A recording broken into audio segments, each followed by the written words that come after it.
Hey, Andrew. Hi, Phillip Lindsay. How you doing? Great to I'm be very speaking. well, man.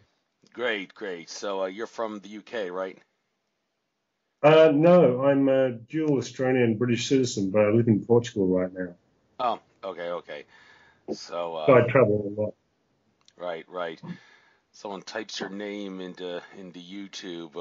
The seems the Phillip Lindsay that comes up is the Phillip Lindsay who plays for the Denver Yeah, Broncos football another team, one. but that's not. Yes. Oh, you already aware of that, huh? Okay, yeah, but Oh, that's yeah. not. Yeah, that is Which not is, you. Okay, which is my so website.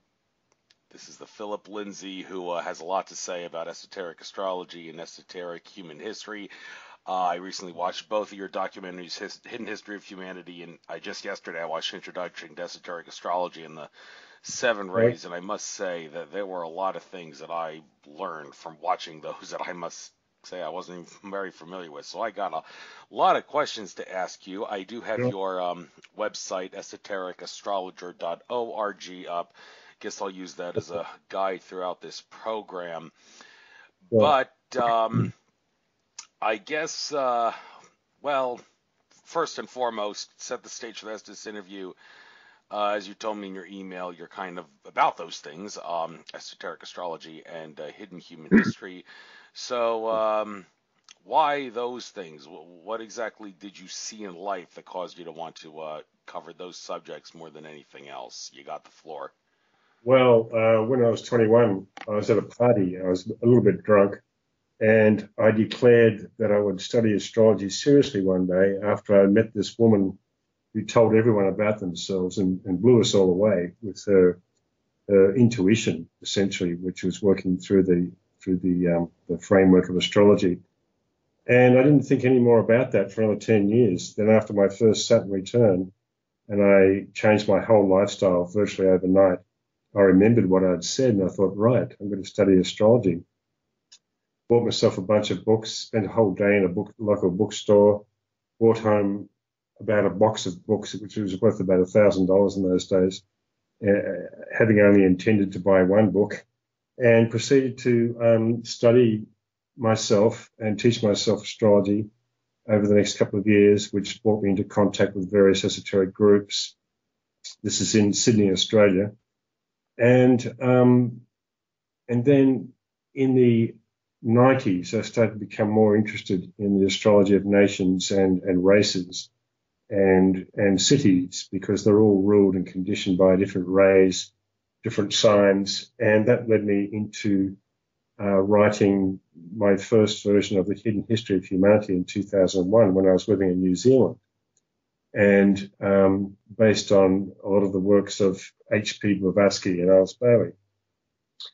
And I had been putting together many files that led up to the writing of this book, many reference files that are on cycles, on the yugas, and all those kind of things for years, and put them all together basically in that first book. And that book has now just been revised about a year ago, and it's come out under a different title called Unveiling Genesis: Mysteries of the Root Races and Cycles. A far easier book to understand and to access than the original one, but the original one was still very popular. So I write a monthly newsletter on my website, esotericastrologer.org. I'm writing the Capricorn one at the moment, which will come out in a few days, so people can sign up for that. And I comment on what's going on in the world and make as much of the esoteric astrology as practical as possible in terms of how the planetary influences affect individuals, nations, politics, the unfoldment of consciousness, essentially. And the hidden history of humanity is essentially the history of the unfoldment of consciousness of the human race and how it's developing and where it's going. Yeah. Yes, and watching that documentary, a lot of questions came up regarding, well, where are you like getting all this information? I mean, the word that you said over and over again, play a drinking game. You kept saying this word. You take a drink, you get so drunk, you pass out easily. That word is root race. I have not heard that word very, Okay. very often in other documentaries and such, but you said it's Yeah. so much in that documentary, and gave lots of different numbers to Yeah. it, like first root race, second root race, and I'm hearing this, and I'm thinking, where exactly are you? Is the evidence that well, first of all, these root races exist, and how can you be sure to pinpoint this number on this root race, Yeah. to say that it truly is that specific number root race of Yeah. humanity? So, what exactly is a root race, and where are you getting the evidence and making the assertions that the numbers that you give for specific root races of humanity throughout history are the proper numbers? You got the floor on this. You can tell us more than just, if you got to say Yeah. more than just the questions I've asked, by all means. Well, as I said before, my sources are from the Theosophical tradition, which is basically Helena Blavatsky, who transmitted the secret doctrine and various other books via the Masters of Wisdom, who are the beings who watch over and guide humanity, also called the Great White Brotherhood, etc. And that was the first installment of three planned installments. The second installment was through Alice Bailey, through her 24 books in the between 1920 and 1950. And the third installment is imminent, sometime early this century. And it was Blavatsky, or the Masters of Wisdom, if you like, writing through Blavatsky, who was, she was their amanuensis, who coined that word root race. And all their information comes from the ancient Vedic teachings and traditions all around the world. So there may have been a different word for it in Sanskrit, for instance, but root race is the term that's being coined, and essentially there are 7 root races for each particular round or cycle of evolution, which is a very long cycle of several billion years, depending on which way you're looking at it. And those first few root races that emerge are very nascent. They're etheric. They're not fully formed. It wasn't until the middle of the third root race in Lemuria that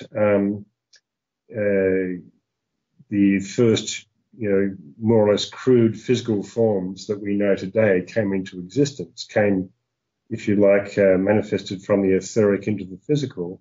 And it was around that time as well that human beings received the so-called spark of mind or consciousness that got us kick-started on our evolution in developing consciousness. And that continued through the root races, through the subraces, if you like, and the branch races of Lemuria, Atlantis, and this so-called fifth root race, which is also called the Aryan root race, as in the ancient Hindu word Arya, meaning noble. Not to be misconstrued with any Nazi connotations there. And we find ourselves poised now on the cusp of the sixth root race, which is going to have its beginnings in the middle of South America, what we now call Brazil, in the next 25,000 years. And so we are currently on the cusp of the Piscean and Aquarian 2,000 odd years cycles. And we are also on the cusp of the transition from one race to another. And we are recapitulating, in a sense, this transition that occurred from the fourth root race, or Atlantis, to the fifth root race 4 million years ago. So my timescales are very radical compared to other so-called New Age archaeologists. But there's only one person who really I've found who corresponds and agrees with my timescales, and that's Michael Kremer, who's done some amazing work, and I think you might have interviewed him. Yes, I did. Well, you can continue. Go ahead, and then I got a couple questions for you. Yeah, I interviewed him, and he said the timelines is the area where it seems like I differentiate from everybody. Well, Yeah, exactly. And I've had a couple of conversations with him about this in the past on email. But so basically, the whole area of New Age archaeology, which I'm very much interested in, and there are so many great people who have made fantastic contributions to that area, like well, Michael Cremo is one, of course, and yet they all subscribe to a neat little 12,000 year cycle of the beginning of humanity.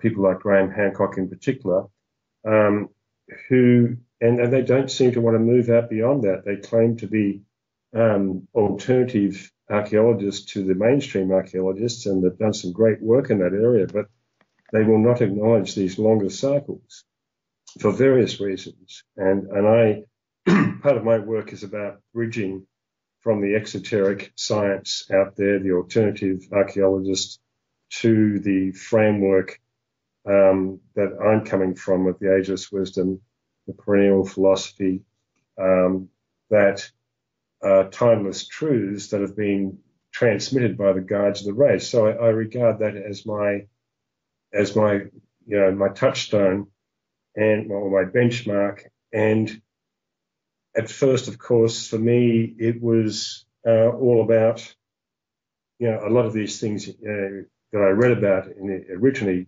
had a deep inner resonance with me as far as them being perceived as truths. Of course, I was skeptical about a few things, especially the timescales. Even in esoteric circles today, there are many people who still can't comprehend these timescales. Yet as time went on, I proved to myself time and time again with various references that I found in different areas that supported these time frames.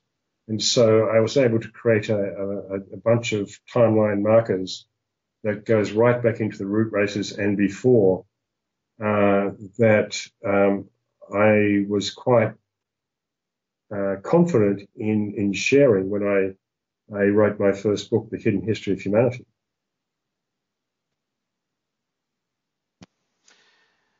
Yes, the thing about the timeline, I guess I'll give you the chance here if you want to give a little timeline history from starting point to present day to help the listeners make sense of this. Before I ask you to do that, this whole thing about different timelines of humanity. Now, a couple side notes here. Mark Kimmel, ET contactee, interviewed him. He was talking about the history of Atlantis and Lemuria, but the interesting thing was he was giving far out dates for Atlantis and Lemuria, like a couple 100 million years into the past. Yeah. And I asked him, well, hold on a minute here. There's stories about different. There wasn't just one Atlantis and one Lemuria. They happened at different. There were several of them happening throughout the course of time on Earth. And I asked him, this Atlantis and Lemuria that you're talking about that happened several 100 million years ago, you're not actually referring to the most recent Atlantis and Lemuria. But he didn't give a direct answer to that. He just said, well, my info comes from my ET contactees and they don't follow time the same way that we do. So let's just say maybe the reason I'm giving these dates is because their understanding of time is different than ours. Yeah. And I'm thinking, okay, fair enough, but you're still confusing the hell out of everybody because nobody gives these dates for Atlantis and Lemuria. But Akashic Records reader Andrew Bartis, I've listened to him very often because I consider his Akashic reading skills the best source out there for getting an answer possibly. He has said, there's different words, more than one Atlantis and Lemuria, talked about these the falls of each of these Atlantis and Lemurias and such. And, that seems to resonate with what people like you and Michael Cremo say about human history going way, way farther back than certainly farther back than the cradle of civilization in Sumeria 4,000 years ago, which wasn't the cradle of civilization, 4,000 BC, I should say, when they say it happened. It was much, much further than that, and it was much, much, much further than that if you listen to people like you and Michael Cremo. But, try to keep this as interesting. I know when we're talking about timelines and such, it can get kind of boring and a drag, but I'm sure you can make it sound interesting. Can you maybe give a starting point, Sure. When this all started up until the present day for those that are really confused about this hidden history that you're talking about? Well, I'll confine myself to the root races, but just to mention as an aside before I begin that evolution goes back billions of years. And of course, it goes back to the births and the rebirths of the planets themselves. They all have incarnations that span enormous periods of time. And I talk about this in my book, The Globes and Rounds and Schemes. And these are a few of my favorite things. It's a favorite song of mine because that really gets back to the essence of why and how we are here within the solar system. And the solar system itself takes various incarnations over extraordinary long periods of time, like 311 trillion years. So I'll just confine myself to the root races for now. And essentially, in the third root race, the developing physical forms of the future human beings came into existence around about 21.5 million years ago. And we've been evolving ever since that time in terms of consciousness. Previous to that, human beings were simply members of the animal kingdom with animal consciousness, roving in bands or packs of as animals would, and surviving the best way they could.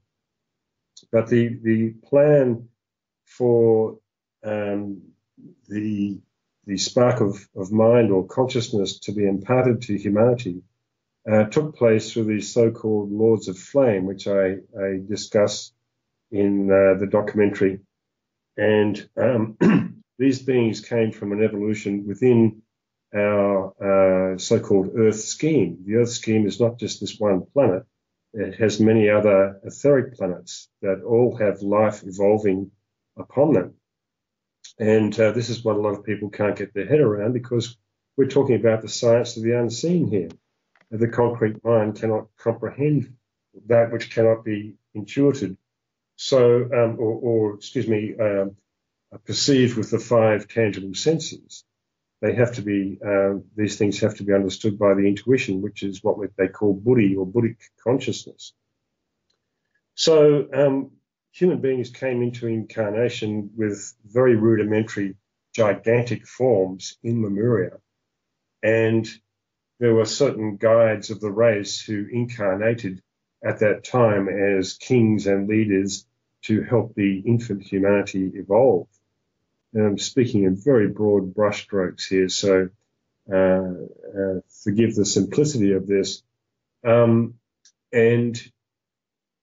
the continent of Lemuria was all over the planet. There were in the Atlantic Ocean, just in the far north Atlantic Ocean, around the bottom of what we call Africa now, and the supercontinent that stretched from Madagascar right across to the Americas, encompassing Australia, New Zealand, Indonesia, Hawaii, Easter Island, etc. And what you see there now are the remnants of that ancient continent. And Australia apparently is the oldest remnant. Anyways, not long after that individualization period, humanity were taught to the basic forms of agriculture, of building, and of course, they had technologies back then that have been lost, likewise in Atlantis, and we are in the process of rediscovering them as we enter this Aquarian cycle now.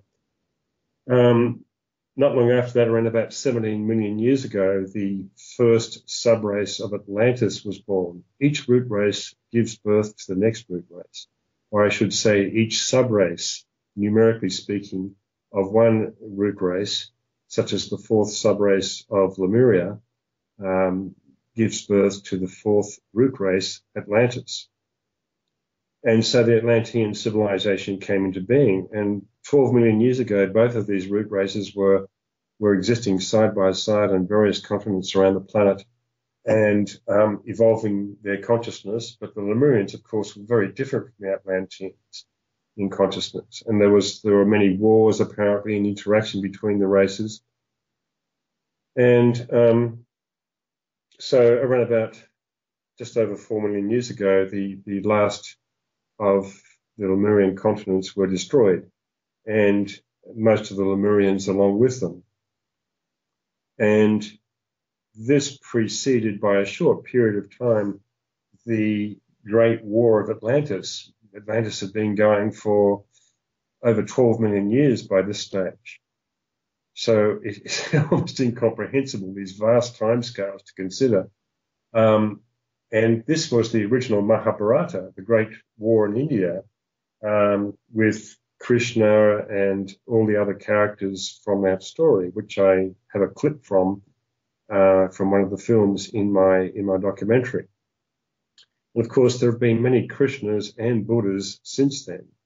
They hold an office in the planetary spiritual government, which is vacated at various cycles for another one to step up and allow the one who has held that office to move on to other interplanetary or beyond the solar system evolution. So a lot of the Ageless wisdom teachings about initiation, cycles, and the Earth's place within the greater scheme come into play here as well. So it's not just a kind of two-dimensional sort of story. And in that 4 million year period, 4 million years ago, I should say, was after the Great War, there came the Great Flood of Atlantis, a great purifying, cleansing, destroying flood that has come down to us in all traditions, and of course, particularly with Noah and the Ark and the animals going on 2 by 2.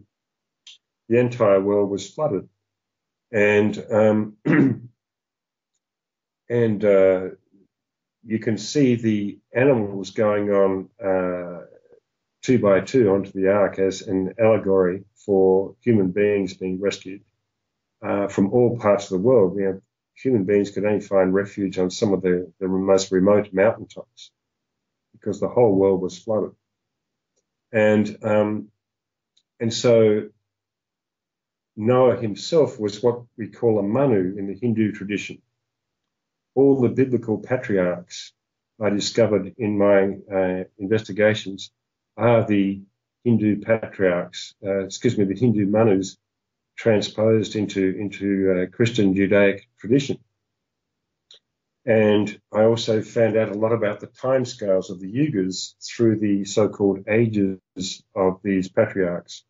A Manu is a being who sets the tone for a particular root race development or a subrace or branch race development and the consciousness that is intended to be developed within that race. And so their ages are actually code for the length of those subraces. For instance, Methuselah was, I think, around about 900 and something years old. And people did live to those ages, apparently, in those days.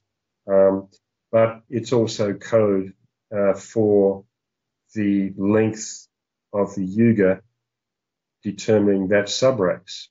And I have this all mapped out in my books and various tables of how long those subraces went for. So one point I'd like to make here is that time is not linear. This is such a big mistake that's made by many students of the Western concrete mind, who think that the cycles unfold back to back, in a linear fashion. Time is not linear; it's spiral. And so these cycles start when the other cycle hasn't finished. The one cycle begets another cycle as a root race or a subrace begets that cycle. So in the Bible, we have all these patriarchs begetting, doing a lot of begetting and begatting, and that's interpreted more from the point of view of just procreation. But it is actually the procreation or the begetting of a new subrace that takes all the qualities of the previous subraces with it and assimilates them, but develops a new quality. And so evolution of consciousness continues in this spiralic fashion. So after this flood in about 4 million years ago, Noah, the Manu for the 5th root race, literally, I think there were symbolic interpretations of the Ark, of course, which relates to procreativity and reproduction. But I think it was also literal.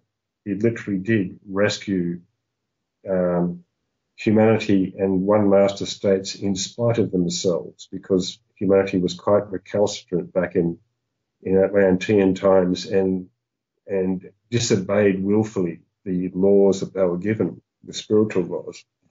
And so my theory is that this Manu brought them back, those who were rescued, and including animals, of course, as well, to a remote place in the Himalayas, and basically spent a few million years integrating all those remnants of humanity, including Lemurians as well as Atlanteans, into a new race. And around about 1 million years ago, we are told in the ancient teachings, that race was released, if you like, into India, which is the first subrace of this fifth root race from which all Western races are derived. And so I go into more detail in my book, Unveiling Genesis, of how those subraces unfolded right up to present day, where we are in the fifth subrace of the fifth root race. In fact, what I call the 555, the fifth branch race of the fifth subrace of the fifth root race. There are 7 branch races, 7 subraces in each root race, etc.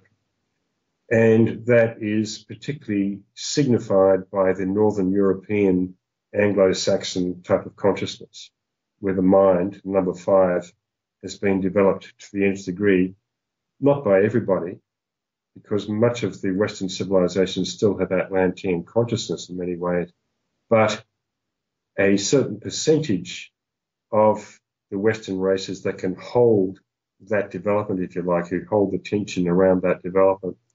And this represents a culmination of that which was identified to be developed in the fifth root race, as we move now into the sixth root race, where the intuition proper will be developed.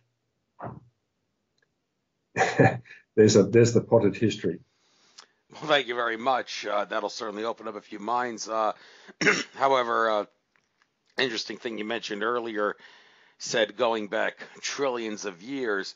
One would ask, well, can you really go back that far? Because does consciousness really go back that far based on Earth's timeline? I ask that because I interviewed Carl Johan Kalimann. He's known for his cyclical chart talking about the evolution of consciousness all the way up to October 28th, 2011. But that timeline starts about 16.5 billion years ago, and asked a guy who was channeling higher level entities about what that possibly was the starting point of, and they said it was basically when consciousness emanated of all, to make it simple. And I'm thinking, well, if consciousness kind of began at that point, how can one make the assertion that cyclical time can be traced back trillions of years? So could you perhaps make sense of the little contradiction here? Yeah, Carl's work is great because he shows how the Mayans actually correspond to the esoteric stuff that Blavatsky is giving. And in fact, the Mayans, although they have a different time system to the Hindus, are basically a subrace of the Hindus, which I'll go into later. The 16 billion year figure is one that corresponds perfectly to the so-called rounds and globes and schemes, these previous globes of this planet that have been incarnate. But coming back to the trillions of years, we're talking about a whole solar system's development here, and evolution is extraordinarily slow. And so much of that time period, apparently, which we're halfway through now, about 155 trillion years, is very subjective, and where there's no sort of outward expression of consciousness. And likewise, on a microcosmic scale, it happens within each planet. There are various planets in the solar system that are known as sacred or non-sacred planets. In other words, the sacred ones have reached their point of evolution and initiation, and the other non-sacred ones, including the Earth, are still struggling towards that. So there's a great interaction and interrelation between all the planets of the solar system, which is a corporate entity as such. And the planets represent various chakras within the greater body. And of course, that greater body of the solar system, esoterically, is an incarnation of that great life that we call Sirius. And this is the second of 3 incarnations that this being has had, this progeny, our solar progeny of Sirius has had. These are extraordinarily broad concepts. So I think, the Western mind, as I mentioned before, the lower concrete mind tends to materialize things and to make it easier to comprehend. And one of the people that you're probably familiar with is Yogananda's guru, Sri Yukteswar, who laid down for Yogananda's devotees, Western devotees mainly, his whole 25,000-year Yuga cycle theory, which I think is a very dumbed down and slightly distorted version of the real thing, but it served to keep all those devotees engaged. There's an article on Graham Hancock's website by an Indian guy, I think, that supports this 12,000 years Yuga cycle that Yukteswar talks about. But this is a crass materialization of the truth. Yukteswar, I think, was a very advanced being, but he would have alienated all those devotees if he had talked about the vast cycles that are the real truth and essence that comes from the Vedic tradition. And of course, people like Michael Kremer and myself have run into this continually, because it goes against everything that we've been conditioned by, that we've been educated by, so-called, at school. And yet, the more you delve into it, the more sense it actually makes, the more reasonableness there is. In the development of the human body, for instance, its evolution over the last 17, 18 million years, and B, of course, the evolution of consciousness that's come from that point. And many human beings during that period of time have liberated themselves and left the solar system altogether to go on to other journeys of the so-called 7 cosmic paths that can be chosen. So I always advise people just to leave the incredulous trillions of years cycles on the back burner for the moment and consider the greater whole, because there are many, many parts of this whole to consider. Yes, and we're learning more and more about those greater parts of the whole every single day. And I guess we'll get into the thing you just mentioned about. Actually, before we do that, the thing about the floods, about how there was a great flood on Earth. A lot of controversy about this.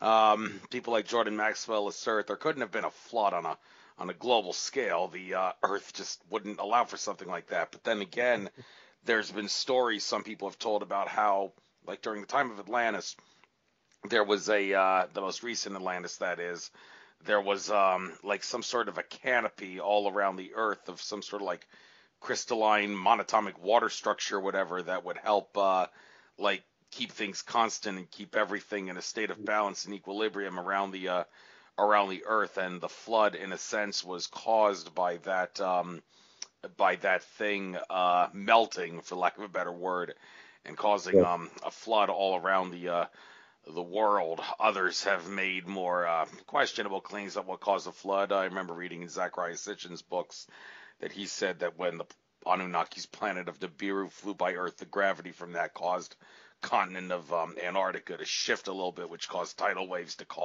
form around the Earth, which which caused the Yes. flood. I don't really know if that kind of makes sense. Continents don't really seem to work like that. But the idea of a canopy around the Earth, there's been a few people that have talked about this. Have you heard anything about this, like the flood being caused by like a crystalline canopy of water around the Earth melting and falling down to the Earth? And any of that sound familiar? No, I hadn't heard of that at all, actually. Hmm. But uh, yeah, the one of the other things that caused the flood in Atlantis was the subsidence of continents into the ocean floor, and their disappearance. So those lands that were inhabited by millions of people, they were drowned when those continents subsided. So it wasn't just the flood; it was the flooding of continents through through cataclysms that sunk them beneath the waves. And this leads me into another area that is that there were four actually Atlantis floods that I have identified from that 4 million period through to the most recent, the fourth and final one, which was the sinking of Poseidonus in about 11,500 BC, which corresponds to a lot of the popular New Age archaeologist theories. And yes, that did really happen then, but it wasn't the only sinking of Atlantis. And of course, the other factor here is that, almost every week it seems that there's a new book out of someone who claims to have found the real Atlantis, the lost city of Atlantis. Well, Atlantis, like Lemuria, spanned the entire globe in various continents.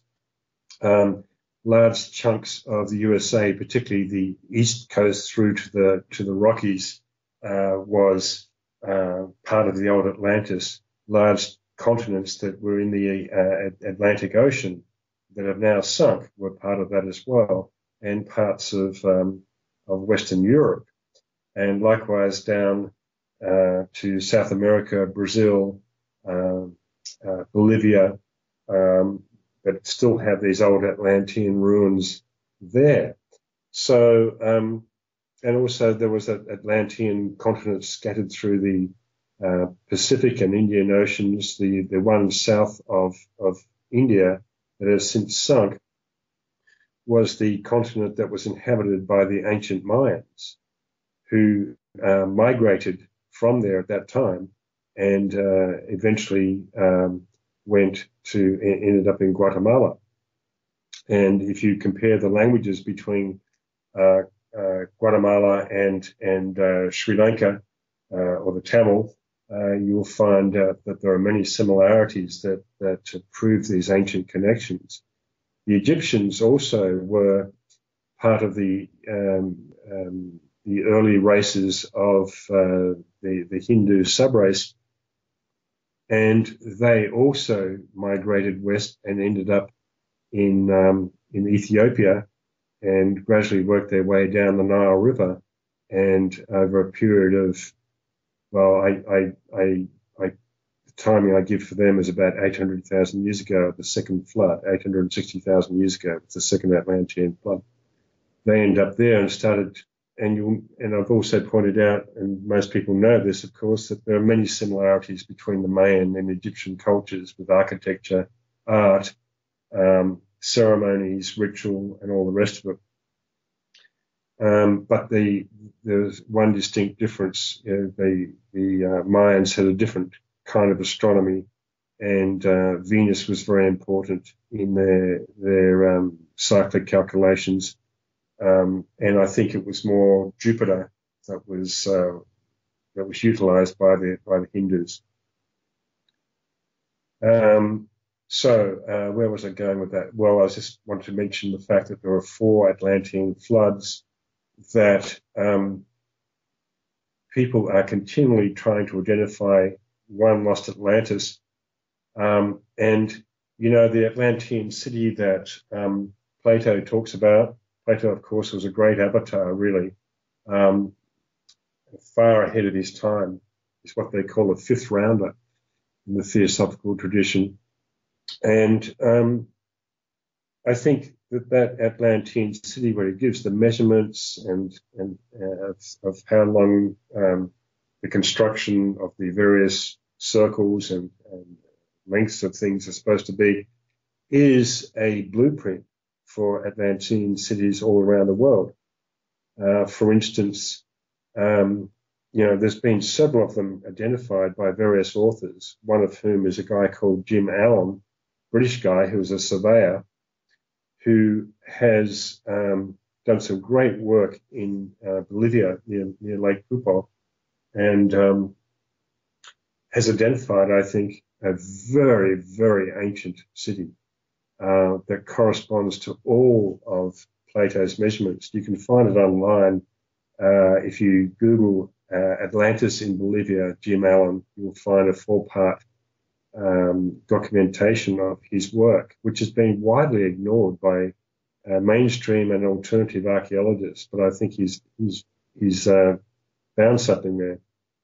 So these archetypal cities are everywhere, and that is my current theory. I could be wrong, but that seems to be a feasible theory at this point. Thank you. Now, one thing about Atlantis and a little controversy about how it could have existed, where it could have existed, and whatnot. Now, I certainly do resonate with your claim that Atlantis and Lemuria were global. I think there may have been a certain continent that was a hotspot, like the main hub, but it did exist on a global scale. But interviewed some people that debate this. One in particular, Frank Joseph Hoff, who works with who tries to be the talk about the work of Arios Nutes dos Santos, a professor of sorts, who claimed that Atlantis couldn't have existed anywhere other, the most recent Atlantis that is, couldn't have existed anywhere other than the continent in the Indonesia area that eventually sunk. His claim there is the fact that there would have been an ice age around the Earth, and where else could the civilizations have existed? Now, there are some who flat out disagree with that, like Michael Tsarian, who makes in his assertion in his book, Atlantis, Alien Visitation and Genetic Manipulation, that the whole idea of there being an ice age, a younger Dryas ice age, is a mainstream science, mainstream history lie. He asserts there never was actually such an ice age, and it was created to cover up the history of Atlantis existing on a global scale. I brought that up with Frank Joseph Hoff in a recent interview with him, and he said, I have a lot of respect for Michael Tsarian, but he's flat out wrong about there not being an ice age. So, is he wrong? And if he is, if there was an ice age, how do you make sense of Atlantis being global if there would have been ice everywhere?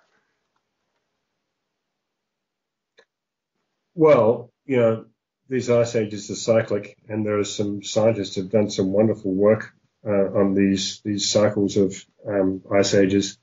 I'm not sure whether an ice age can necessarily cover the entire planet, but I suspect that the ice age, the flood at 860,000 years ago was from the melting of a particular ice age at that time, and perhaps also there was one at 270,000 years ago that may also have been the results of another ice age melting.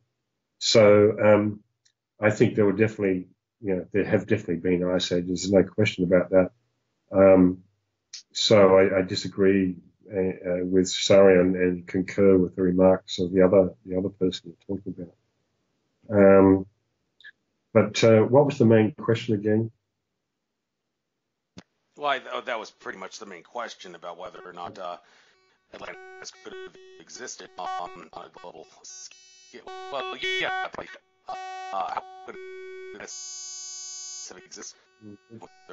Getting a lot of electronic interference here. Oh, it's gone now. Did you hear all those noises? Yeah, I did. They're gone now. I don't know what that was, but okay. Anyway, no worries. In my books, I'm always trying to bridge from the esoteric benchmark, if you like, to that which is unfolding in exoteric science, whether it's to do with, artifacts that are found, and some people do marvelous work in this area, to do with carbon dating, which I think is a ridiculous distraction from, people trying dumb things down into these tiny time frames. There are various other forms of dating too that I'm very interested in. So geology, archaeology, paleontology, biology, these are all ways and means that we can, look at the bridges in time and between continents. For instance, South America and Australia has a lot of similar flora and fauna. Likewise, between Africa and South America, with animals and vegetation and so forth. Now, there's been this big scientific theory for years of Pangea, of all the continents being joined together and drifting apart. I totally don't subscribe to that theory at all. It's a very simplistic thing. It would be nice if it was true, because, Africa fits so nicely into South America and all the other ones. And this theory of continental drift, I think, is absolute rubbish, even though the continents do move. And the subject of continents actually sinking and being buried within the ocean floor, within the mantle of the Earth's crust, if you like, is, I think, far more accurate in terms of what has actually happened. And also their re-emergence. Those continents will re-emerge again in various forms or parts thereof in the next 25,000 years as we move towards this sixth root race. So parts of the old Atlantis will come up again for sure within the Atlantic, around South America, around the Americas in general, and we will rediscover ruins on those risen lands that we've never seen before, and further proofs of the Atlantean civilization, which of course was permeated various parts of Europe. The Göbekli Tepe ruins, are dated at 12,000 years and breathlessly exclaimed to be the oldest ruins in the world. Well, I'm looking at hundreds of thousands of years, if not over 1 million years, for that place in my chronology. And there are many other places like that, such as Cusco in Peru, Bolivia, all those places, very, very ancient. And, of course, containing sophisticated architecture that, where those buildings were made earthquake-proof through those precisely cut granite stones that were fitted together with all different shapes and sizes, with technologies that we've lost now, with some sort of cutting technology, but also a technology based on sound that rendered the atoms within those stones weightless and were enabled them to be effortlessly moved from miles away to where they ended up being put together. Well, yeah, that's certainly been attested to by some who assert, yeah, that's the way the pyramids and all these big structures were built, using acoustic sound technology. The guy who was said to have created Coral Castle down in Florida was said to have known the secret behind how the Egyptians built the pyramids. But others have said, no, it's actually a lot more complex than that. I interviewed George Kavaslis, and he said that he remembers. He said, yeah, I remember this being part of a civilization that came to Earth to bring the pyramids of Egypt to anchor the male energy on Earth. And as far as how the pyramids were built, basically you just intermingle your consciousness with the consciousness of the Earth and the rest of the cosmos and work with it, he said, in order to move all these big blocks, you could like ask the consciousness of the earth, help me move these big blocks and put them in place and all that. And that seems a lot more radical than the idea that humans had Yeah. some sort of a sound technology. But I mean, one would have to do a lot more research on this to understand how exactly are we supposed to intermingle with the consciousness of Earth and the rest of the cosmos. I mean, many would assume we're Yeah. certainly not at that level of consciousness at Yeah. this point in our evolution. But do you by any chance know anything about that, and how maybe you could make sense Uh, of how does one intermingle with the consciousness of Earth and the we're, cosmos to move we're things? talking, yeah. Well, we're talking about George with the big hair from Ancient Aliens. No, that's Giorgio Tsoukalos. This is George Kavasilis, an Australian Oh, metaphysics expert, who's oh, got a bald head, not the no. crazy hair, but yeah. So All right. anyway, So, well, he has a, you know, he has a point, and maybe that can be done. But for millions of years, humanity has had these technologies and has used them and abused them, and through mantras and sound, essentially. A great example of that is the armies trooping around the castle for 7 days and 7 nights with rhythmic feet stamping the ground, and then the walls of Jericho came down, with the aid of trumpet sounds and all the rest of it. That was ancient Atlantean magic which created that. Destroyed. Sound can build or it can destroy. And so I've talked to engineers who are also esoterically oriented in Bolivia, who have given me their theories about rendering atoms weightless within rocks through sound. This sound, use the right use of sound through these mantras particularly, can create a vacuum which renders the objects weightless. And there are countless stories around the world in ancient mythologies that corroborate this, from the moving of stones from a long way away to Stonehenge, for instance. Same stories in South America. And of course, these beings who were supposed to have affected this were regarded as sorcerers and magicians of the time. But these were beings who understood those universal laws and had the responsibility, mostly, to use them.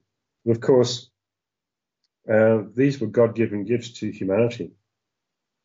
But humanity abused so many of them that they had to be taken away, withdrawn from them, like a child who plays with matches, for instance.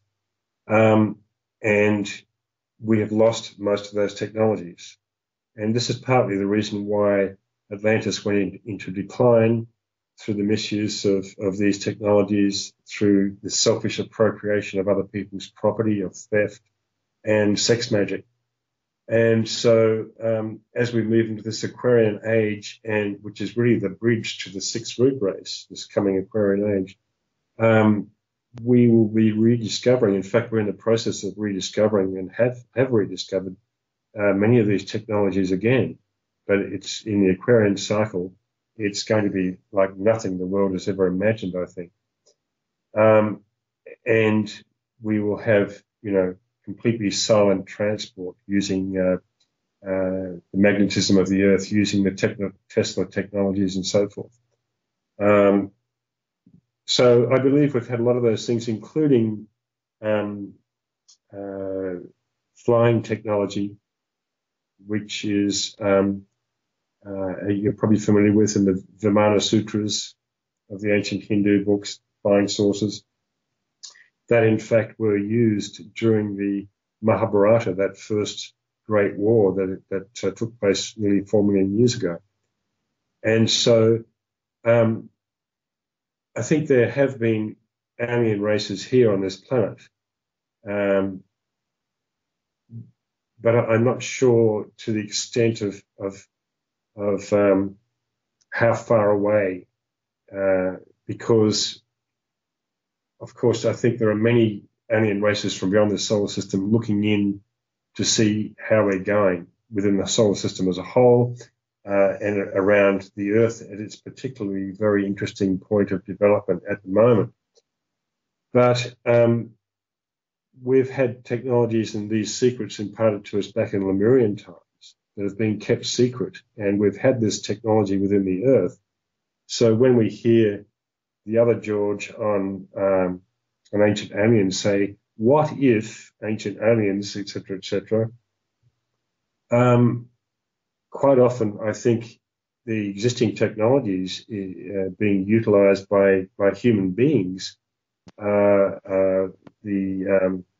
what's going on. I think these beings who Blavatsky says in The Secret Doctrine, she calls them the mighty ones. And she says that they return every Manvantaric cycle, or I think she meant the precession cycle of 26,000 years, to leave their monuments and then take off again. They're kind of looking on us every 25,000 years. So again, we're looking at the vast scale of time in the greater cosmos that we here on Earth are hardly aware of at this point. So, yeah. Thank you for trying to explain that. Interesting phenomenon, of course. A lot to learn about how we intermingle with the consciousness of Mother Earth and the rest of the cosmos to do that. But, let's move on. We're about halfway through this, so talk about human history. Let's talk about Esoteric Astrology. That's the other documentary that you're responsible for, that's drawn a lot of views and a lot of attention and a lot of questions for that matter. Talk about some of the things you do in there, like this whole thing about 7 rays. Now, what exactly, for those that don't understand this, is a ray, in the sense that you were talking about it in that program? Well, let's start there, and then we'll go from there, and how that ties into everything else. Well, the 7 rays, the 7 streams of energy that pour into this solar system from extraneous sources, and they emanate from the so-called 7 solar systems, which is another corporate body, if you like, of which our solar system is one. And they include Sirius, the Great Bear, the Little Bear, the Pleiades, Orion, and Draco. That's one other one I might have missed. But anyway, so we're looking at a great cosmic being who's known as the one about whom naught may be said, not because we should speak in secretive tones about him, but because we just don't understand the enormity of that consciousness. Bear in mind that Sirius is part of this, and Sirius is like the higher self or soul to our solar system, just as Venus is regarded as the higher self or soul to this planet. So all these solar systems, including our own, are evolving and developing consciousness, if you can call it that, on their particular level. And so they're continuously giving off energy, which is known as a ray, and that ray is specific to their kind of the quality of that solar system. And so these 7 rays, these 7 straight rays, these 7 rays are directed through these 7 stars of the Great Bear, the 7 rishis, as they're called in the ancient parts. And then, and you're looking at the Great Bear as being the father, the cosmic father. And then these rays link up with the 7 sisters of the Pleiades. And of course, the Pleiades is the cosmic mother. And their child, their son, if you like, is Sirius, both S-O-N and S-U-N, and they work as a main conditioning triangle from where the rays emanate, and then the rays proceed in all directions, probably to other solar systems and to other planets, and condition all life on Earth, every kingdom on Earth, every root race, every city, every person. So we all have a personality ray and a soul ray. We have a mental body ray. We have an emotional body, physical body ray. And this is inextricably linked Hey, Andrew. Hello? Hello? Hi, I was on mute. Sorry about that. Yeah, I don't know how we got disconnected there, but we're back. Sure. So, you were saying something about being inextricably linked, and then we got disconnected. Okay. All right. So we're picking up from inextricably linked to the science of esoteric astrology. Esoteric astrology is the science of the soul, whereas most exoteric astrology or personality astrology is more about the science of the personality. It all depends on what hands or what astrologer the tools are that determine whether you get a soul-centered reading or not. But esoteric astrology certainly gives you more tools to delineate a horoscope. So these 7 rays make their way to this planet, conditioning all lives within the planet and all root races. For instance, this 5th root race is influenced by the 5th ray of science and the 3rd ray of active intelligence. We live in a 2nd ray solar system, the 2nd ray of love wisdom, the major lesson to be learned in this solar system, in this incarnation, and on this planet particularly. Britain, for instance, is a 2nd ray soul, so is the USA. France is a 5th ray soul. So the rays cannot be ascertained from the horoscope. We have to ascertain them by studying them concretely and reflecting on them meditatively. And they're not easy to ascertain because I don't think anyone is truly intuitive. However, it will be the new psychology. It's called esoteric psychology just on its own of the Aquarian age. And we're right at the beginning of this because the books on the rays have only been written in the past 100 years. So when a person comes to me for a reading, most people do not know their rays. I do say that they can read various articles and check out various tables on my website to get an idea of what rays may be in their makeup, because you can go through all the occupations, for instance, of various rays. Like people on the 1st ray quite often go into politics. On the 2nd ray, they're healers and teachers. On the 3rd ray, they might be involved in business or history or mathematics. On the 4th ray, they're into art and the creation of beauty. 6th ray, religion, devotion, idealism. The 7th ray, the ray of magic. So they are definite psychological factors that condition all of humanity, every living entity, whether it's a human being, a species of animal, a city, a nation, etc. So, but most people who come to me for a reading do not know their rays. That's fine, but I use other techniques, particularly the technique of using the rising sign as the sole purpose of that incarnation. And the rising sign is determined by the time of birth. It's also called the ascendant as well. And that means it was astronomically on the eastern horizon when a person took its first breath in the body. And so the sun sign represents the personality in esoteric astrology, and the rising sign represents the sole purpose to be unfolded that works through that personality. Of course, then there's all the rest of the planets and their interrelation with each other that represents past crystallized patterns that they've brought in with them from other lives into this life in order to work upon and resolve. And that, of course, includes karma. Excuse me. The law of karma and reincarnation, of course, are the ABCs of esotericism for people to understand. But they don't just have one shot. It's incarnated thousands and thousands of times in various root races and subraces and various genders in order to gain experience and to work towards liberation. So this is also tied in with the evolution of the root races. I mentioned before how various beings, I don't know how many, but probably millions, have liberated themselves from Earth life since the beginning of individualization. And we have the Buddha and Krishna, for instance, also known as Christ, who took initiation together in an ashram back in Atlantean times. And these beings now have reached exalted stages of initiation, almost beyond the earth, but they've chosen to stay and watch over and guide human evolution further. So anyway, I got off on a bit of a tangent there.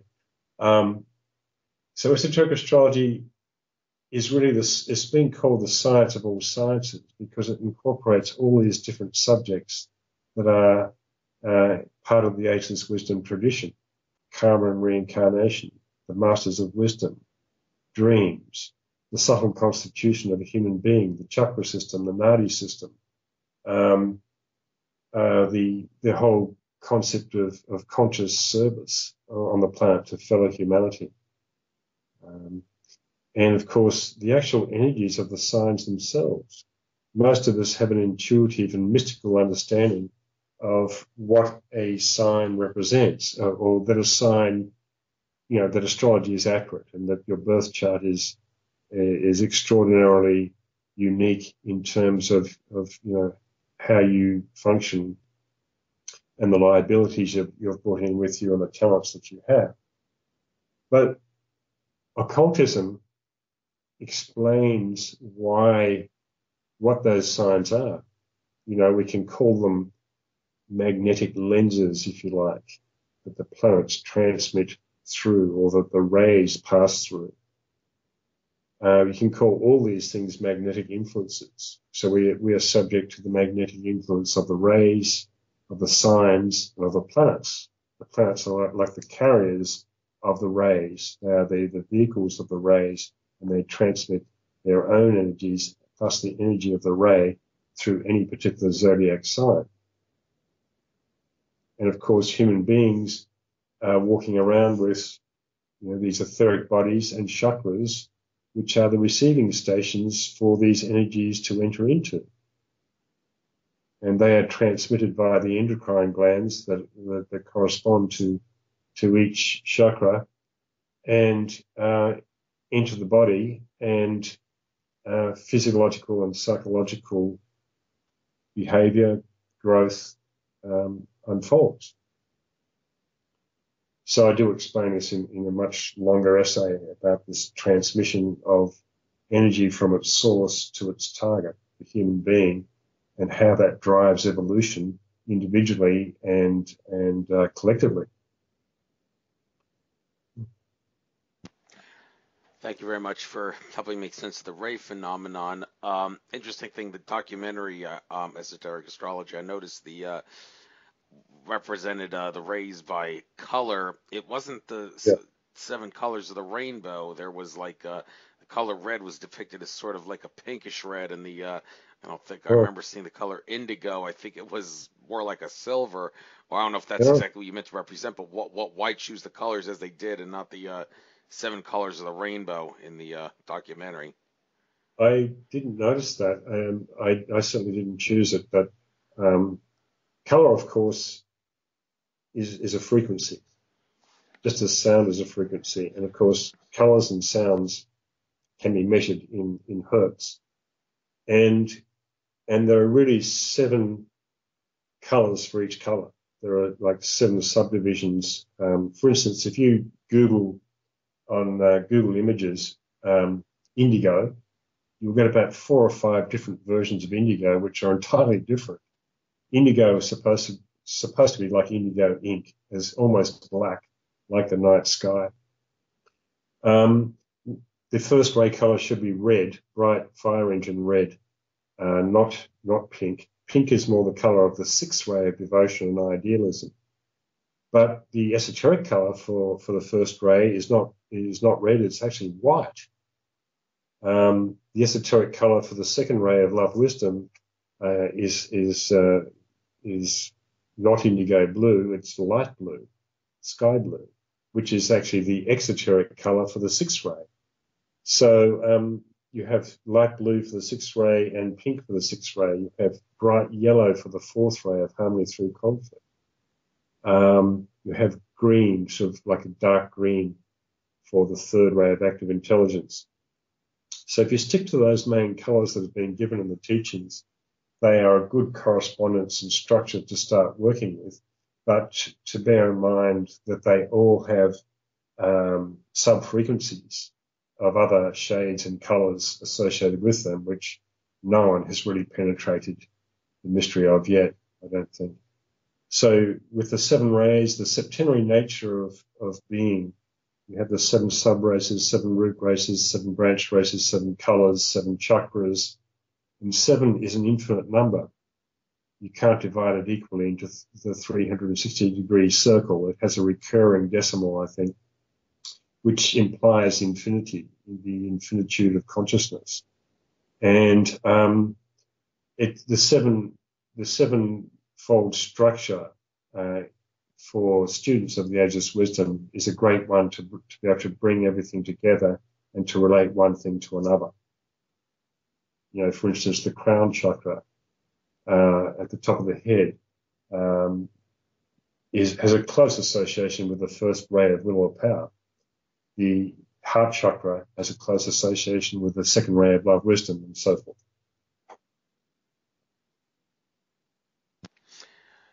Right. Now this thing about like 7 and how many times 7 appears in our reality. It's not just 7 chakras, it's 7 deadly sins and well, a slew of other things. You did actually in the documentary list like maybe about 8 or 9 things where 7 seems to be prominent in regards to the number of something that's prominent. Yeah. Now this one interesting thing that I don't think I heard mentioned that I want to bring up here, Mother Earth, planet Earth, why was it originally created? Well, ask Andrew Bartzis, and he'd tell you Earth was originally a 7-dimensional seed planet, and I have heard that once you get up to the so-called 7th dimension, or density, some call it, of consciousness, there is no more service to self behavior. The entities there specifically exhibit service to others' behavior. Now, Bartzis also pointed out that each of the 7 dimensions also has like 7 sub timelines within it, which means that here on Earth there is like 49 different timelines. Groupings of timelines. He always says he said that there's 3 timelines on Earth, but but that's sort of like a generalized grouping of such. If you were to be take it to a whole new level, you'd have like 49 with 7 in each of the 7 dimensions that make up Earth. Now, since I mentioned this, how would this, if anything, tie into the 7 rays thing and all the other phenomenon of how 7 is a prominent number? Any comments on this? Yeah, of course. I think it does connect for sure. I'm not quite sure of the source of is it Andrew Bazarkas, you said, but I'm sure there is a correspondence. I can explain it in a slightly different way. Each visible planet, is the outward incarnation of a series of planets that belong to the body of a so-called planetary logos. So we have the planetary logos of Earth, we have the planetary logos of Venus, and so forth. Now, logos means word, and in fact, to bring a planet into manifestation, that being is sounding a very long, complex mantra eternally. And that note is being sounded and keeps the evolution of the planet going. But essentially, this rounds and globes I mentioned before, there are 49 globes in 7 chains of 7 globes each that constitute any planetary scheme. The planetary logos presides over a planetary scheme. So the Earth planetary scheme, of which we see just one visible planet, is actually composed of another 48 globes. And we are halfway through the 49 globes. This is the 25th incarnation of this planet over an extraordinarily long period of time. So yes, as some other commentator was saying before, there may have been other Lemurias and Atlantis on previous globes, but I'm not sure about that personally. So, but however, I do know that this each globe period lasts for 4.32 billion years. And this is the fourth globe of the fourth chain that we are currently in at the moment, which corresponds to the 16 billion year period of the Mayans that you mentioned before. And so they are absolutely correct in that figure that they come up with, but I'm not sure whether Carl Kellerman actually sees it completely that way. Anyway, it corresponds to my system. And we have another 25 incarnations to go. We are halfway through this incarnation, as I point out in my book, Unveiling Genesis, Mysteries of the Root Races and Cycles.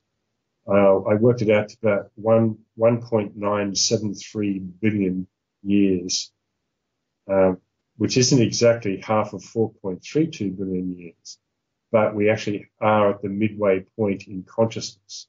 And this goes for all the root races and so forth. There are a certain amount of years allotted for any incarnation, just as there is for a human being. And we don't have to live the entire length of a root race or a subrace to achieve that consciousness before the entity disincarnates, so to speak. You know, the fourth subrace of Atlantis was cut short deliberately, and so it failed from one point of view. So these globes and these 7 globes per chain and 7 chains in a globe make 49 globes or incarnations or frequencies, if you like, to use other language, that represent different, basically they're the microcosm of the solar system, because each of the 7 globes in each chain has a different name. For instance, there's the Saturn globe of the Earth chain. There's the Venus globe of the Earth chain, from where, incidentally, the so-called Lords of Flame emanated 21.5 million years ago and imparted the spark of mind to humanity. The next globe we're going into is the Mercury globe of the Earth chain. So what we have with the microcosm of the solar system within each planetary scheme, they are connected by energetic lines to the globes and chains of other planetary schemes. So a lot of people say, for instance, that, beings from Venus came to this planet. That's not quite accurate.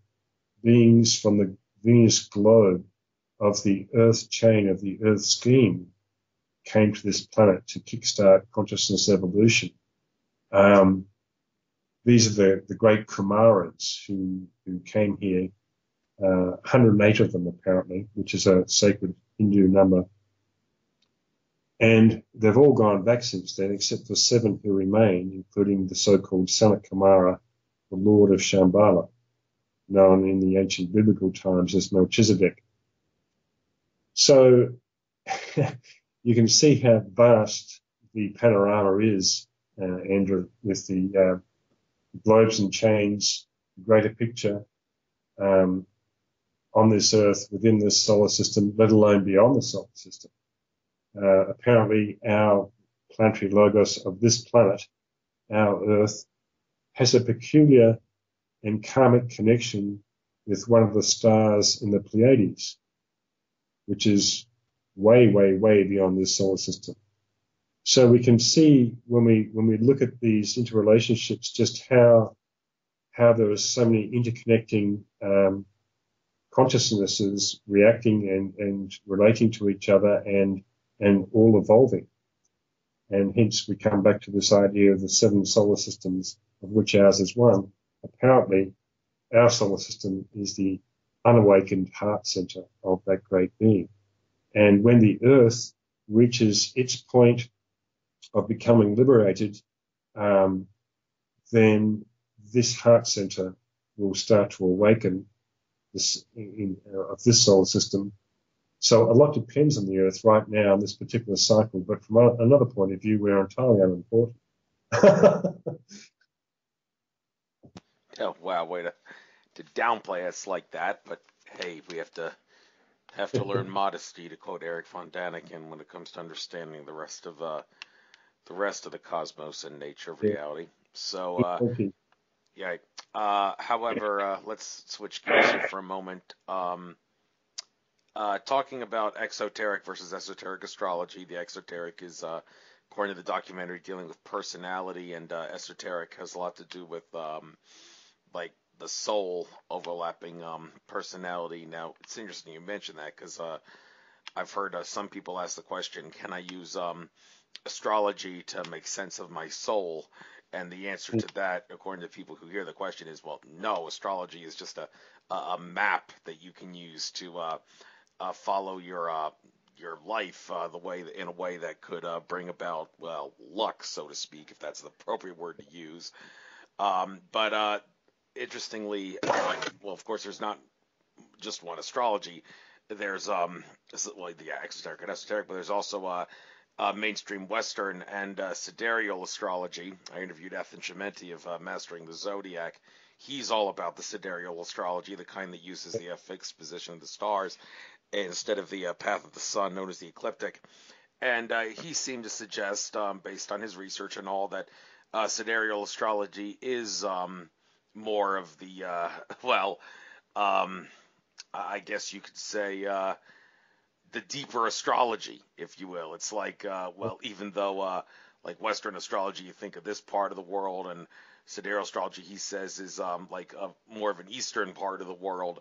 And of course, many people would assert that whenever you're talking about like something that's Western versus something that's Eastern, you would think that the Eastern would kind of dominate, because the Western world has like kind of screwed up everything in the way that's not not the whole kit and caboodle, not the whole way things actually work and such. So with that being said, does this actually mean that sidereal astrology can be an exception of sorts to the being able to use astrology to help determine how your soul works and all that? Or is sidereal and Western astrology completely different from exoteric versus esoteric astrology? Any comments on this? It's a really deep and complicated and thorny question, and controversial, and as well. Sidereal system is 25 degrees approximately behind the Western system. So if you're born in a certain sign, then usually you're going to be in the previous sign in the sidereal system. Both systems work. But I think the Western system at the moment works for Western people mainly because of the thought forms attached to the signs. The signs are actually beings. They're living beings. I was going to get onto that before. They're collective groups of angelic beings who represent certain energies, and they are a parallel evolution, the Deva evolution, to human evolution. And as they grow and evolve and interact with humanity, so we grow and evolve. In other words, they transmit these energies from the signs and the rays and the planets to us and interact with us. This might be a big thing for many people to get their heads around, but I'm trying to get to the essential occult explanation of why astrology works. And so the history of the Deva kingdom is a whole other subject to do with the ageless wisdom subjects I was talking about before. There have been various experiments, such as the Findhorn community in Scotland back in the 60s, where they consciously cooperated with Devas. But the Devas I'm talking about, or the angelic beings I'm talking about associated with the signs, of a far higher caliber. They're way up there. So that's one thing. But essentially, for the Western person, because of the thought forms and ideas associated with these celestial groupings of signs, then if you were born with Leo rising and a Libra sun, you will correspond to the qualities of that sign. It's a vexed question. I've had clients who've come to me for a reading that I give for the tropical zodiac or the Western zodiac, and they've told me that they've had sidereal readings or the Jyotish system, and that they're accurate. And I've had many discussions with sidereal astrologers over the years. At this point in time, I tend to stick with the Western system, although sidereal has a place for certain people at a certain level of evolution, at a much more advanced evolution, perhaps. But that's all I can say on that for now.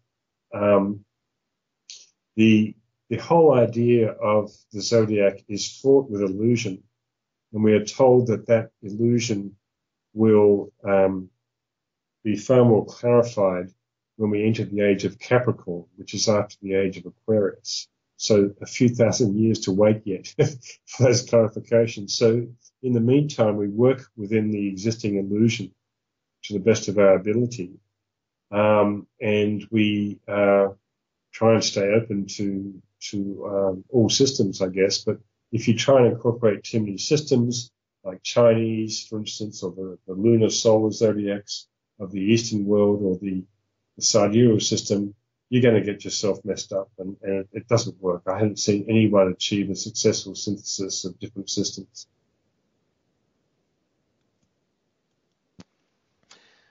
Well, you say that, but I will say that when I go about my astrology research, I try to find links with the horoscope that you see in the certain Chinese works versus the horoscope in the Western world, and if everything were designed in a way that's appropriate and fitting and accurate, then you should be able to find links between the two, even though they aren't in your horoscope readings and such. But since we're talking about horoscopes and ages and such, I remember you saying in the Esoteric Astrology documentary that you seem to trace the starting point of the age of Aquarius to around the age of Enlightenment and the American and French revolutions. A lot of people would hear that and say, what are you talking about? First of all, we don't even know when the exact starting point to the age of Aquarius is, but some would say you're way, way back in time. Some have asserted that the real age of Aquarius would be whatever that time in 1962 was, when all the planets that can be seen with the naked eye were in the constellation of Aquarius, which would explain why the song that goes, "This is the dawning of the age of Aquarius," came out not that long after that. And a lot of debate there as to whether or not it makes sense to say, well, that's the age of Aquarius just because the planets were in the constellation. But where exactly are you making the assertion that the Enlightenment and Revolutionary period is the start of the age of Aquarius, and all these people who say, no, it's more in modern times, be it 1962 or maybe coming up in the very, very near future? How do you make sense of the contradiction? There's a vast contention on this subject. It has been going on for years, especially from astronomers who deride astrology, and also between astrologers themselves. When I was talking about the French Revolution and those periods, I was talking about the beginning of the cusp of the ages of Pisces and Aquarius, which is a 500-year period that overlaps the 2,160-year precession cycles of both Pisces and Aquarius, and particularly the French and American revolutions, because that was when Uranus, the planet that rules Aquarius, was discovered in 1781. And then that's one reason. And another reason is because I came across some unpublished letters of the master to Alice Bailey that I explain in an article on my website that you can find in my books, that talks about the true astronomical beginning of the next 2,160 years cycle of Aquarius is going to be in 2117 AD. And so then I worked back with that and found the date of 45 BC, I think it was, which is around the time of Julius Caesar, as the beginning of the age of Pisces and the ending of the age of Aries. So there's always an overlap between the ages, as there is between the cycles, as there is between the root races. Currently, we are in this overlap between Pisces and Aquarius, and I think it's all about consciousness.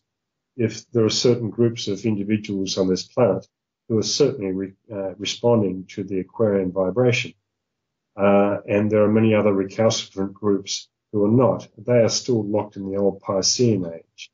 And then there's a large group between those two extremes who subscribe to both groups in some sense. So the Aquarian age, in some respects, has already started for the people who are oriented towards that. There was a particular cycle of Uranus, the ruler of Aquarius, that started in 1945. Some people say that that's the start of the age of Aquarius, and I think there's some truth in that. But in terms of overall astronomical dates, I think the bookends are 45 BC, 2117 AD, which is not long after the closest alignment to the pole star Polaris. I think it's in 2100, about 17 years before. So I think that's appropriate too. So, there was so much conjecture and contention around this, and nobody really knows. I don't claim to know either, but that's where I'm at with my thinking so far on the question. And I'll say that's fair enough, as your two-word cliche radio expression is. But okay, another thing that you mentioned that really opens up a whole new can of worms. You mentioned this earlier, the fact that the Earth is just like the small runt compared to the other constellations that are in our system, the Pleiades, the Sirius system, and all. You did mention Ursa Major, and also Orion is involved with the whole thing, and well, there's 7 total, and maybe you missed a couple, like you said. But interesting thing about that whole thing about Ursa Major being part of it. Well, I presume you mean the 7 stars that make up the Big Dipper, which is not a constellation, but is the main star group within Ursa Major. Now, a little problem with that I see is I remember hearing in some astronomy program that over the course of many years, the stars will look different in the sky because of precession and everything. However, one other thing that will look different is the nature of the Big Dipper constellation. According to astrologers, every star within the Big Dipper, except for the one that makes the upper right portion of the Dipper, is within the same star system. Like over the course of time, you'll see the 6 stars of the Big Dipper separate, and they're all separate in line with each other because they're all part of the same star cluster.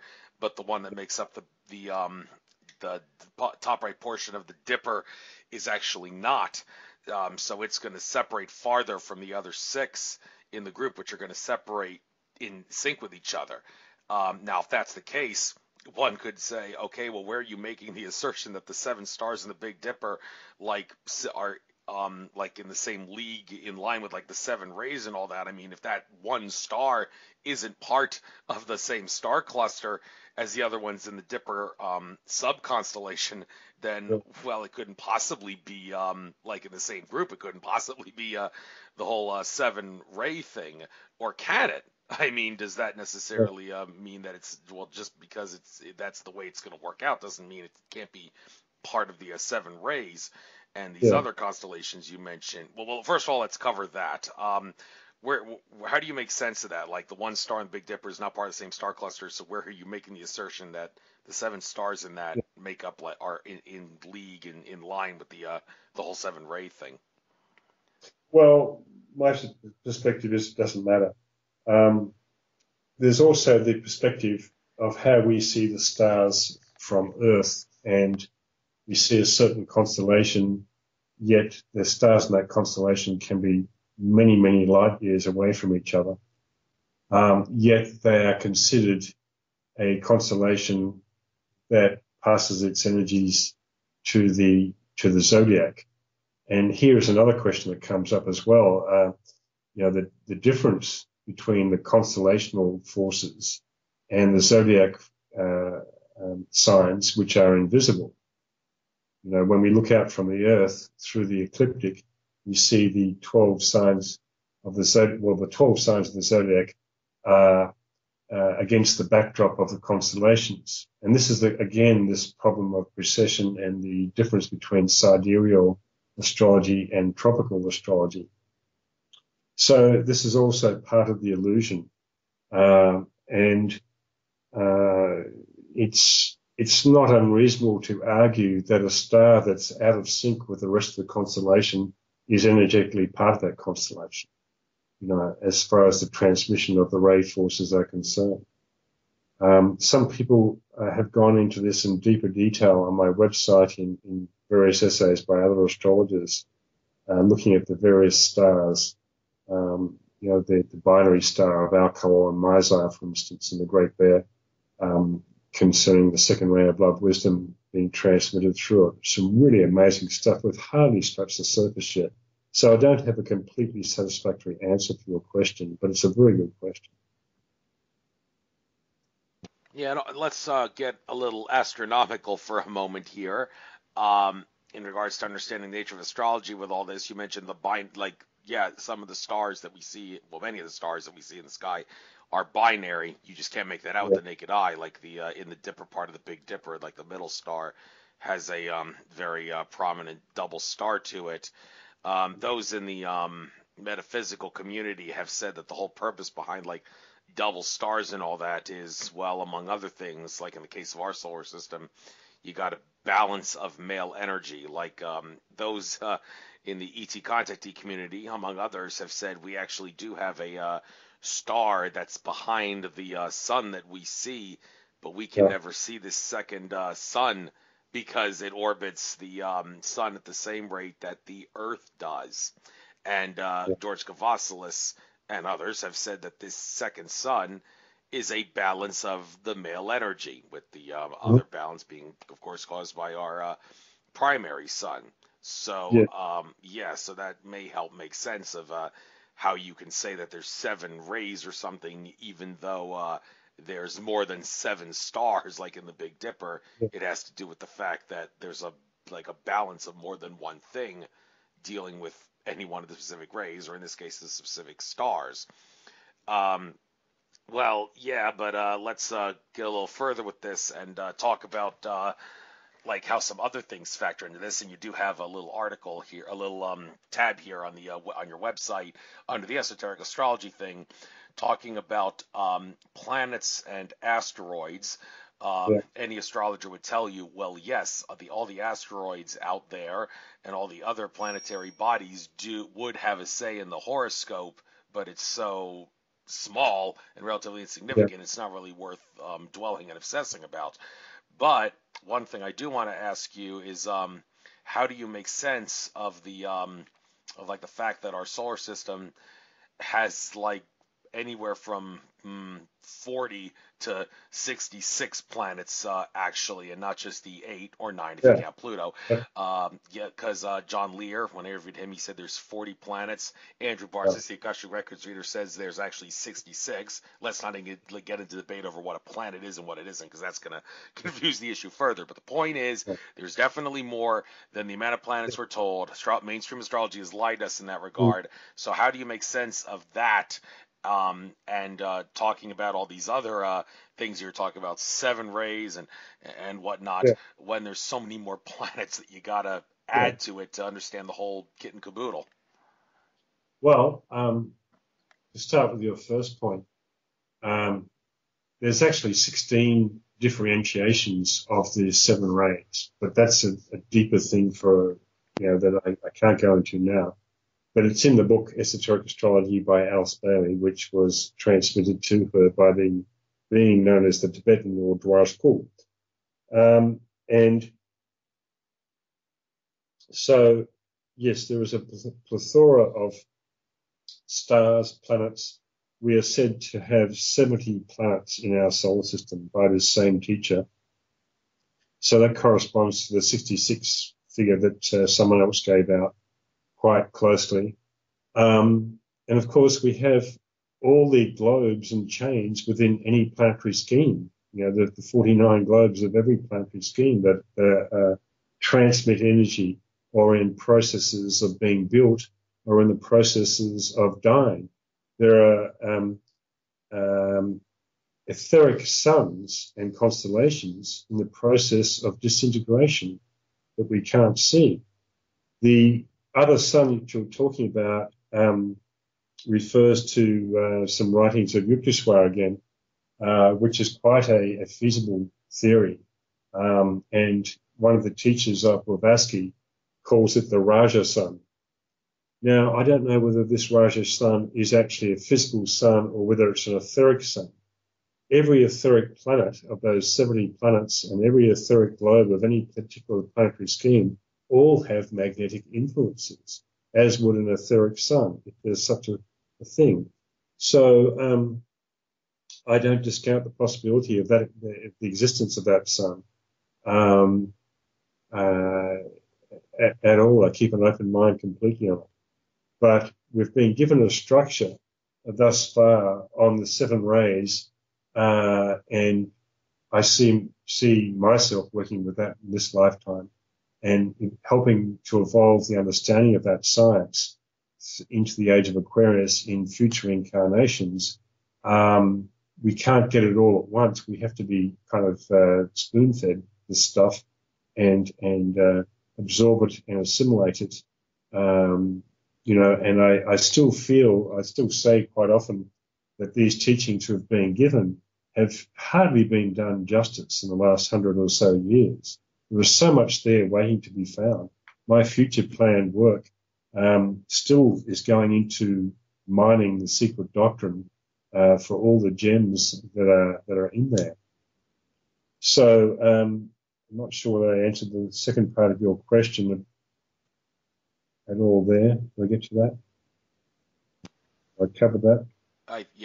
You did. And so what's to talk about in these last 10 minutes here that we got or so? Well, one thing here I see on your tab, Esoteric Astrology, in the on the website, you talk about some sort of an initiation. I didn't get a chance to click on the tab here, but who's being initiated? How do you get initiated? And once you're initiated, what exactly will that mean for you, for your present and future? It's a juicy subject, and it goes back to the failure of what we call the moon chain.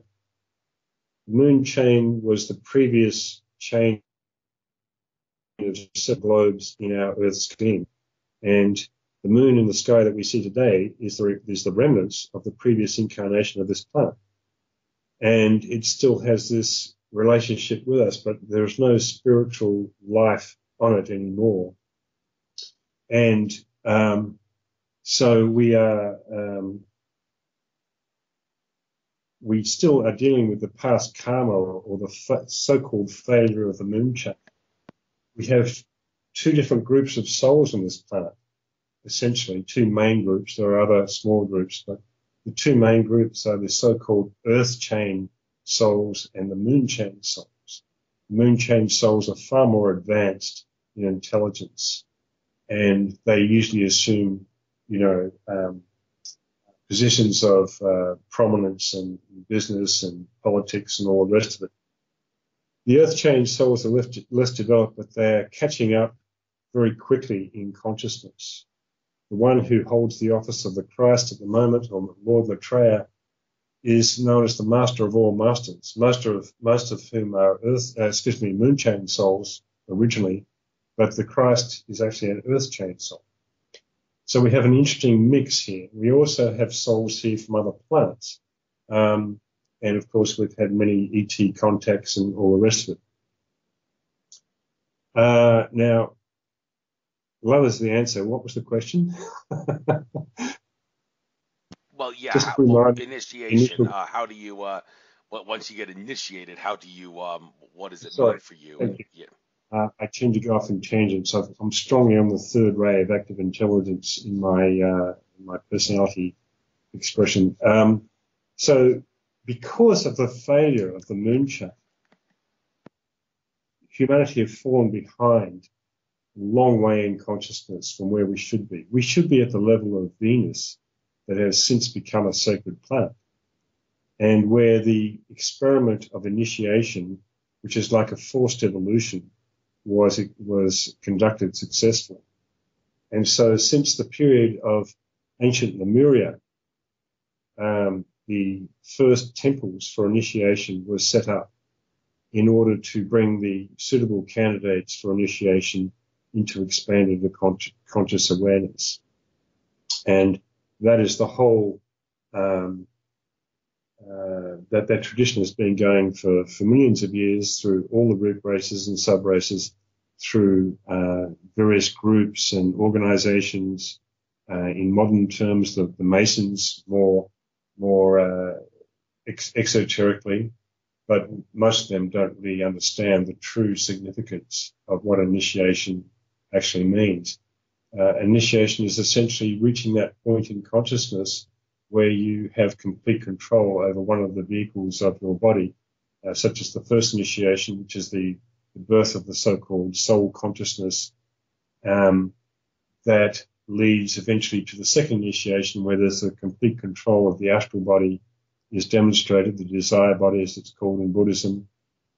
And then to the third initiation, also known as the transfiguration. There are various names for these initiations from different traditions, which is the complete integration of the mental body and the perfection of the personality. The second and third initiations are fairly advanced stages. Most of humanity has not even reversed the wheel and taken the first initiation yet. But then there's the fourth initiation, where one becomes an arhat, and the fifth initiation, where you become a master of wisdom. The sixth initiation, you become a Kohan or Chohan, a custodian of the ray. So we have the Master Moya, for instance, the Chohan of the first ray of will or power.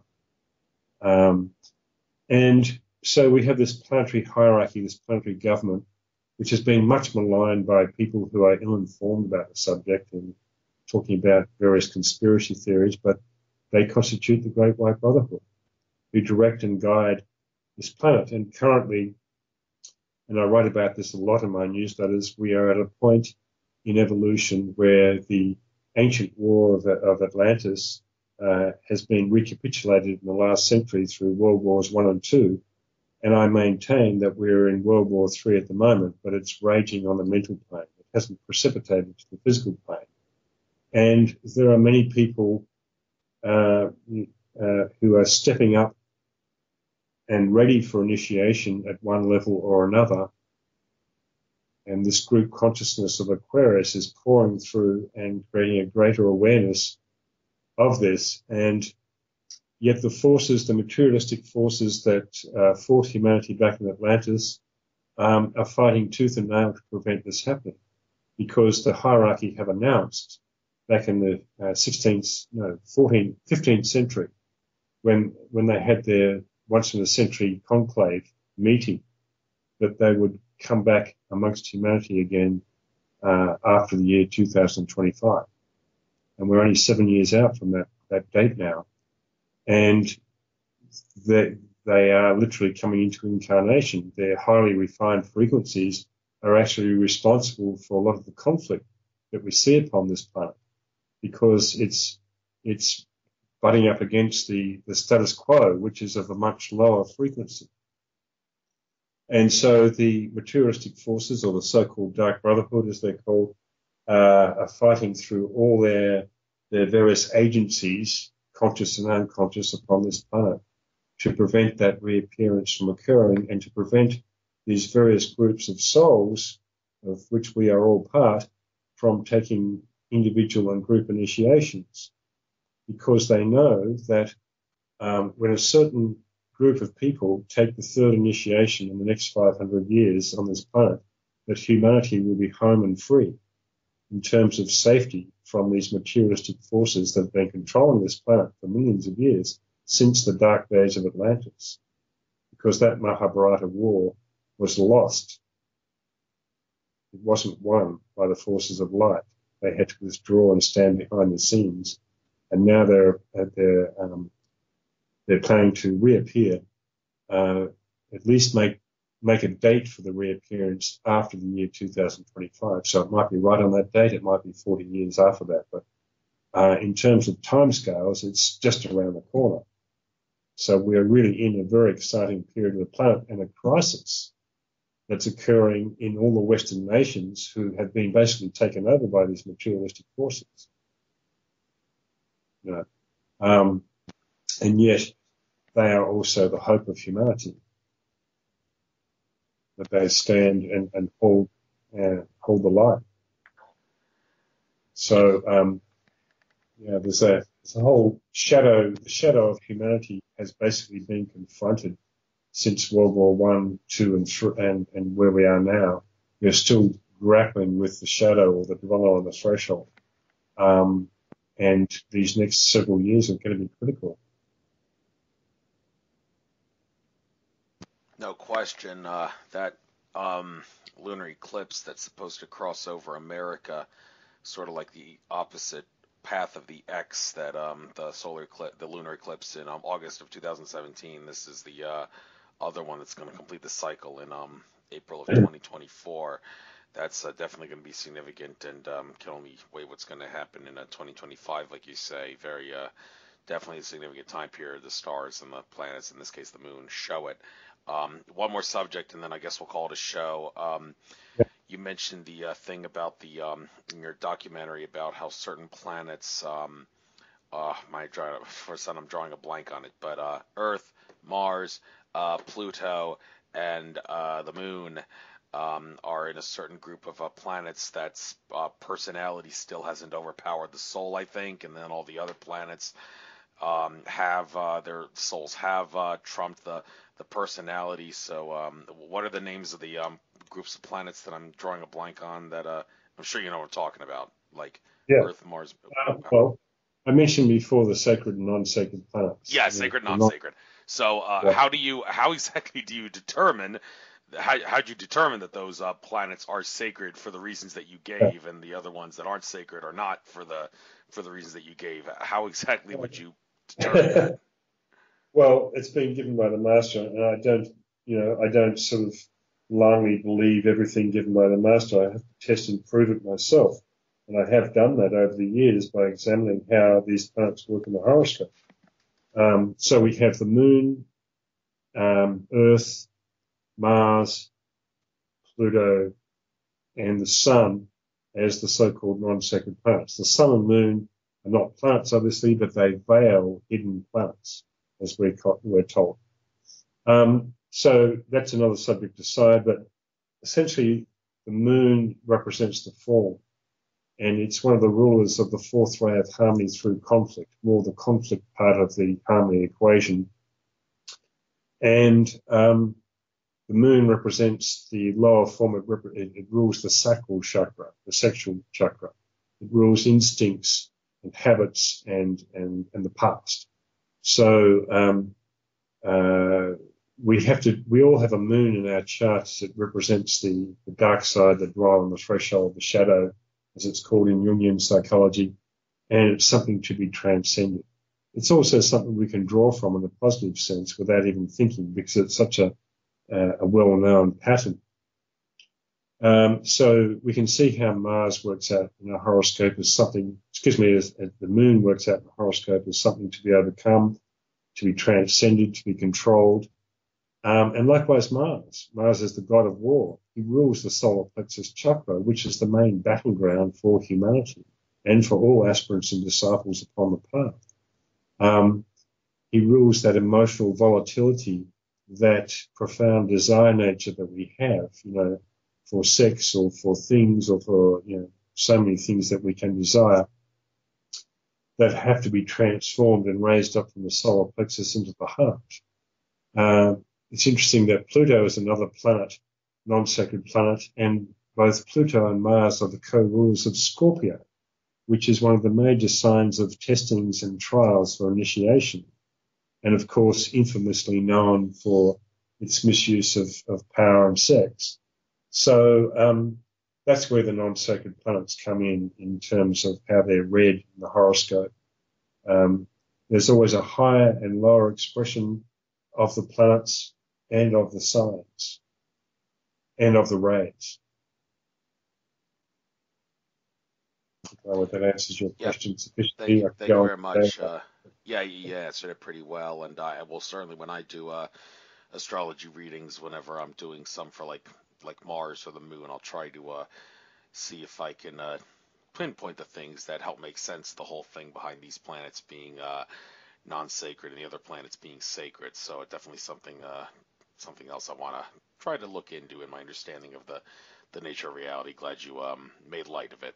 So with that being said, well, take these last couple minutes here, get out anything you like before we call it a show. Give out your website, your contact info, anything else, what you're going to be doing, and then I guess we'll call it a day. Yeah, absolutely. Thanks. Well, thanks for inviting me on the show, Andrew. It's great to be with you and to chat. I'm in Europe at the moment. I'm going to be traveling through the States next year. I'll be at an annual conference in Phoenix. I'll be living in California, and I hope to make a trip to Mexico and Guatemala at some point. I have a monthly newsletter. As I said before, there's about 15 years of newsletters on my website. All those newsletters are in my books, which you can find on Amazon and on my website as well. Yeah, that's pretty much it. As I said before, I try and step down this somewhat abstruse science as much as I can in terms of practical everyday things that are going on the planet, culturally, politically, artistically, doing profiles of various famous people. If you go to my website in the search for subject section, you'll find all those particular subject headings. I've written about Donald Trump about 10 times, for instance, that kind of thing. But so I consider the exoteric and esoteric. That's what esoteric astrology at this point in time has to be, a blend of exoteric personality astrology and of esoteric soul-centered astrology, because we are personalities. We're not full-blown souls yet in expression, and that's what I'll continue to do with my ongoing newsletters. And also, I also have another documentary that I'm working on as well. I have a series of documentaries on this hidden history subject that will be going indefinitely. Well, good luck with that. Thanks. And definitely look forward to seeing that documentary when it comes out. If you need to sell it to make a little money before you upload it to YouTube, by all means, you all need to make a living. So, but I'll probably wait until it gets out gets on this YouTube. One, we had a bit of a delay on this one. We recorded everything in the studio in Los Angeles in 2012. And then I had a whole bunch of traveling, illness, and other obstacles. And my video editor said in 2017, we've got to get this out, And so we had to, we wanted to use original footage originally, but we didn't have it. And my video editor, Justin, who's a brilliant editor, brought together a whole lot of copyright material, so we couldn't monetize the video. But I don't care, because it's got out to so many people now. I think it's almost 5.5 million in just over a year. So we're very pleased with that. It was an unexpected sort of serendipity. And the next one we may monetize. We see where it goes. We see what sort of support and that I get for it. Well, the best of luck to you on that, and well, good luck with everything else. So I Thanks so much. enjoyed having you on. Learned a few things Yeah. myself in this interview, as well as from watching your documentaries that I had never heard anywhere else. So that was something worth dwelling on for a little while. So best of luck to you, and well, maybe I'll see you at a future conference or something. I travel a lot to Maybe. Arizona and whatnot, so maybe I'll run into you at some point. So take care Yeah. now. Enjoy the rest of your Very trip good. of infinite consciousness. Okay, very good. Ciao for now. Bye, Andrew. Ciao for now. Bye.